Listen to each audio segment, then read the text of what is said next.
Today we're going to be highlighting on the alleged detention of underage protesters.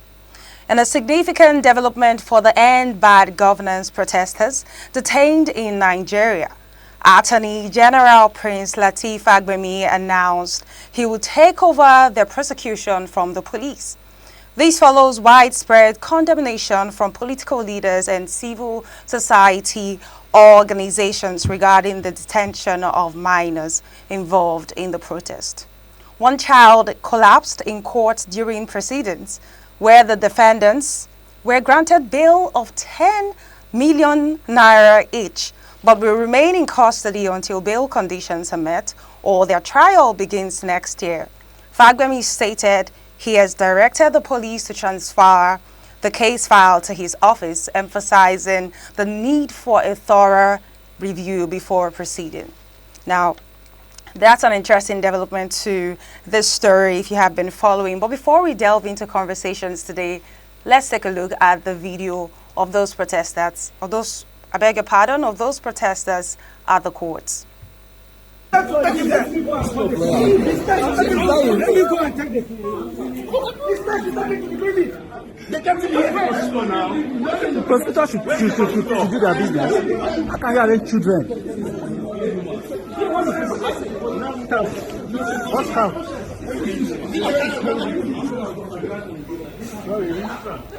Why should children?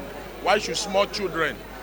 Why should they spend 93 days in police custody when they should be in school? And the government can arrest 10, 12, 13-year-old and keep them in custody for 93 days. But the government has not been able to arrest the Abelo 6 months after.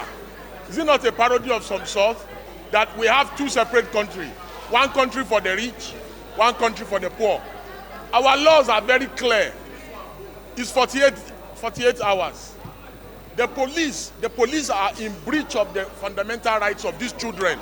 So we are not going to delve into the substance of the issue, which is already before the court, so that we will not make remarks that are subject to this. But what we are saying, very simple. Yaya Bello, 6 months later, has not been arrested. But you arrest our children. You keep them in custody for 93 days. Right? These children, they are already looking like they have kwashiorkor. They are malnourished. You understand? Then you cannot keep them in custody for this long. Mainly underage children could be taken. Some of them who were looking quite malnourished, who were looking quite very sick, started slumping in court without proper care. They are looking very malnourished. All of them are adults. Most of them are married men. None of them is a minor. Some of them are university graduates. Now that's an interesting look at the turn of events currently. I'm your host this morning. My name is Jadel Simon. And to discuss this morning, I am joined by human rights activist, Comrade Declan Ihekari. Good morning, sir. Thank you so much for having this conversation with me this morning. You're welcome. Thank you. So we've seen the videos and we've followed the story this far. Before we begin, an interesting thing to look at in this conversation is the fact that the court granted a 10 million naira bail to visibly looking malnourished, alleged underage children. What do you make of that? Well, I think what's happened in respect of this issue we're discussing now is another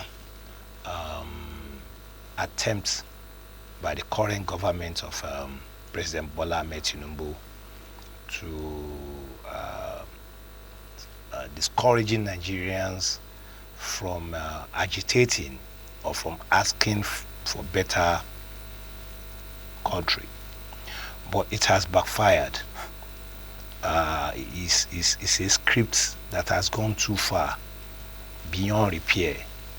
The dented image of the current administration has been dented the more. And so I don't see a way out of this. The court was only playing, to the gallery, just like the police also was playing to the gallery. In a normal crime, the commissioner of police whose states where those children were brought from and taken to Abuja should have been fired by now. The IGP should have also been relieved of his duty. I call this a worldly embarrassment. It's not a national embarrassment, it's a worldly embarrassment. In fact, it has even gone beyond the world to the planet, because it has never happened in anywhere, in any crime. Most especially happening in a country where Nigerians are already angry with a particular government that you're not doing well. And rather than making corrections, putting things right, you are also exhibiting your ignorance to show that you were not even prepared for this government.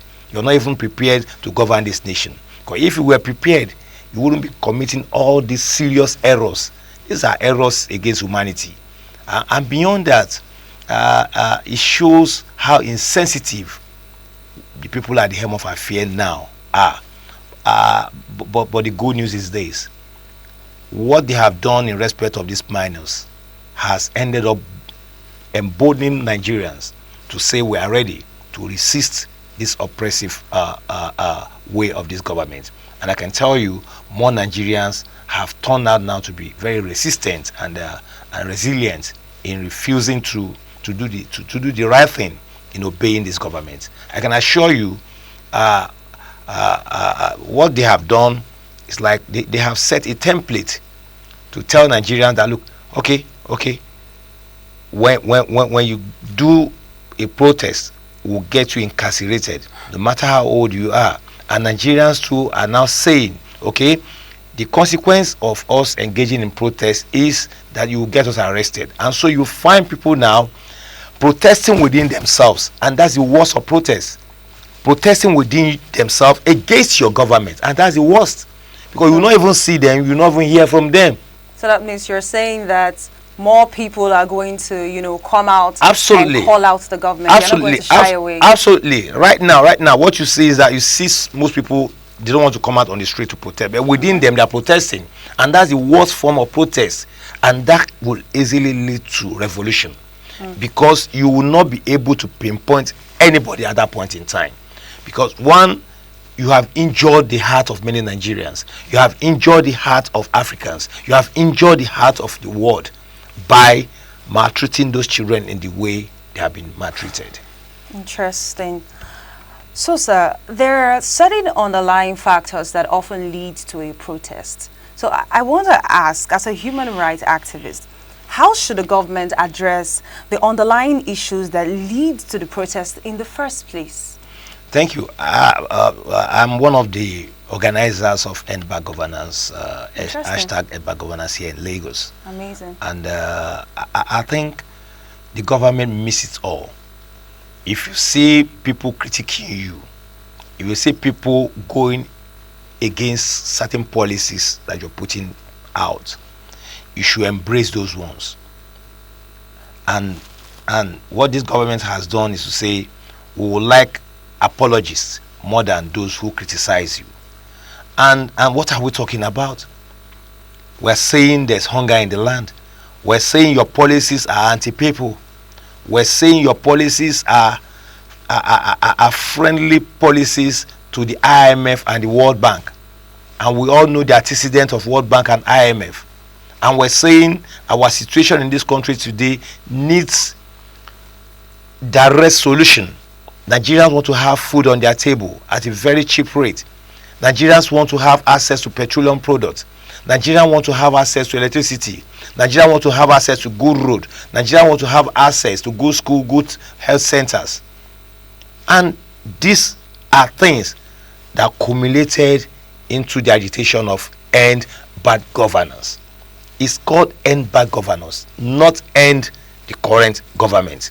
So now changing the narration from End Bad Governance to saying that they want to overthrow you, okay, is highly irresponsible. Okay, interesting. So you're saying that the protest was against the generally criticizing the The state of the nation. The state of the nation as of today. Even a blind man can see. Not the president. No. Okay. Even a blind man can see. Indirectly, he's the one at the helm of affair. Okay. So if anything has gone wrong and Nigerians are crying, then we should hold him responsible. If I were to be Mr. President, I will resign honorably. He has also admitted that there's hunger in the land. He admitted it. His cabinet admitted it. The people in the Senate admitted it. And so if you came as a president, before your arrival, people were not shouting as they are shouting now. Then you should ask yourself a question. Where have I got it wrong? And where he has got it wrong are very glaring. You shouldn't have just come, you shouldn't just have come to the media on May 29th to just say subsidy is gone without having a plan. No, nothing to fall on. You just came, before you know it, you devalue the naira. It's quite unfortunate. It shows how unprepared this government is, and so they are getting it wrong entirely. And so now clamping down on those who you ought to have embraced is totally out of it. It shows how insensitive this government is. But you know, this government have at different intervals come out to tell us things like, oh, trust President Tinubu, he's heading somewhere, trust the mandate, there are specific reasons why certain things have not happened yet, just be patient. I want to ask you, do you believe, or do you personally think that there are certain things that are stopping the government from acting, you know, in the favor of the needs of Nigerians at this time? Could there be some, you know, underlying factors on their end as well? I think we're getting something wrong. This is somebody who told Nigerians before the election that he has prepared and he has been preparing, and his mantra was renewed hope, and we all understand what hope is all about. Now you came on board, you destabilized the system. You came with another mantra, calm down, which in Yoruba means Efokanbale. But you telling Nigerians to calm down, you are not calming down. On many occasions since he assumed office as Mr. President, he has gone to medical tourism outside the shore of this country with our common resources, while our hospitals here are in bad shape. He has enriched himself the more, he has bettered his loss the more by purchasing a so-called presidential aircraft, when he could have as well calmed down by also boarding first class in commercial aircraft to wherever he wants to travel to. Other presidents have done it, and they keep on doing it. You are asking us to calm down. Why you approved billions of naira for the purchase of SUVs for the National Assembly members? You are asking us to calm down. Why you approved billions of naira for the renovation of your vice president's house? You are asking me to calm down when you are not calming down. You are asking me to calm down by telling me that refineries, Port Harcourt refinery, will start working as far back as months ago, and as of today it's not working. You are asking me to calm down. I think he says that he has caught the convoys. It marvels people like us, because we understand how it runs. In one of the interviews I granted recently, I said, look, he said he has caught the convoy of ministers to three vehicles. To 3 vehicles. The question is, are those vehicles marked as in, okay, this is Minister of Transportation? Probably it has been marked. So when it's going on convoy and I see it marked Minister of Transportation, and I count cars 1, 2, 3, I can applaud him and say, yes, well done. But these are unmarked vehicles. And even at that, do you think that, you know, just cutting convoys is strong enough to impact the economy? That is what I'm saying. That's what I'm saying, that is confused. Because as of today, when I'm coming to your studio, I saw long convoys of vehicles, and hardly will you identify who is in that vehicle. Mr. President will be coming to Lagos today, everywhere will be blocked. Has he ended that? Has he stopped that? I was in Ghana some years ago. I saw the president convoy. Less than 5 vehicles. Other vehicles were moving the same way the president vehicle was moving. In Cotonou here, we went for an event. On our way, we saw Mr. President of Benin Republic in the traffic with us. Has that changed how his status as president of the country? The answer is no.